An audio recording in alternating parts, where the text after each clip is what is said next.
ଗୋପାଳ ବେହେରାଙ୍କୁ ରାତିରେ ମା ଚଣ୍ଡୀ ସ୍ୱପ୍ନରେ ଦର୍ଶନ ଦେଲେ। କଟକର ଅଧିଷ୍ଠାତ୍ରୀ ଦେବୀ ମା କଟକଚଣ୍ଡୀ, କଟକବାସୀଙ୍କ ଇଷ୍ଟ ଦେବୀ, ସ୍ନେହମୟୀ ମମତାମୟୀ ମା ବୋଲି ଡାକିଲେ ଓ କରେ, ଦୁଃଖୀଙ୍କ ଦୁଃଖ ଦୂର କରେ।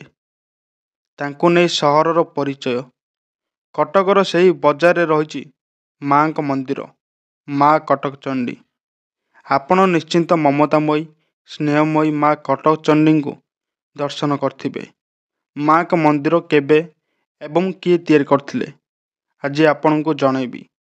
ଭିଡ଼ିଓ ଶେଷ ପର୍ଯ୍ୟନ୍ତ ଦେଖନ୍ତୁ। ନମସ୍କାର ଦର୍ଶକ ବନ୍ଧୁ। ମାଙ୍କ ଆବିର୍ଭାବ ନେଇ ବିଭିନ୍ନ କିମ୍ବଦନ୍ତୀ ଶୁଣିବାକୁ ମିଳୁଛି। ସ୍ଥାନୀୟ ଲୋକଙ୍କ କଥା ଅନୁସାରେ ବହୁ ବର୍ଷ ପୂର୍ବରୁ ଜଙ୍ଗଲ ଘେରା ବାରବାଟୀ ଦୁର୍ଗକୁ ଗାଈ ଚରାଇବାକୁ ପ୍ରତିଦିନ ଯାଉଥିଲେ କଟକ ବଜାର ଅଞ୍ଚଳର ଗୋପାଳ ବେହେରା।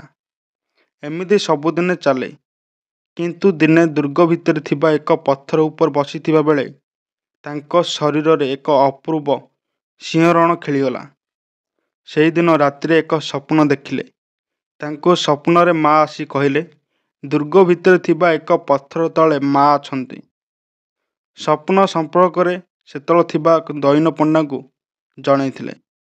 ଗୋପାଳ ସେ କଥା ରାଜାଙ୍କୁ ଜଣାଇଲେ। ସେହି କଥା ଶୁଣି ସେତେବେଳର କନିକା ରାଜା ସେହି ସ୍ଥାନରେ ଲୋକଙ୍କ ଦ୍ୱାରା ଖୋଳେଇଲେ। ଶେଷରେ ମାଙ୍କ ମୂର୍ତ୍ତି ବାହାର କରିଲେ।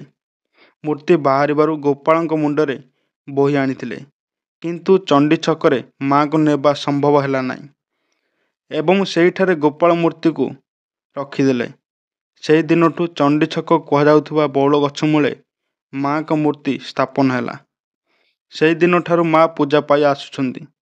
କାଳକ୍ରମେ ରାଜା ଅନ୍ୟ ଲୋକଙ୍କ ସହାୟତାରେ ମାଙ୍କ ମନ୍ଦିର ସ୍ଥାପନ ହୋଇଛି। ଏମିତି ଅନେକ କିମ୍ବଦନ୍ତୀ ରହିଛି ମାଙ୍କ ଆବିର୍ଭାବକୁ ନେଇ ମନ୍ଦିର ନିର୍ମାଣ ପର୍ଯ୍ୟନ୍ତ।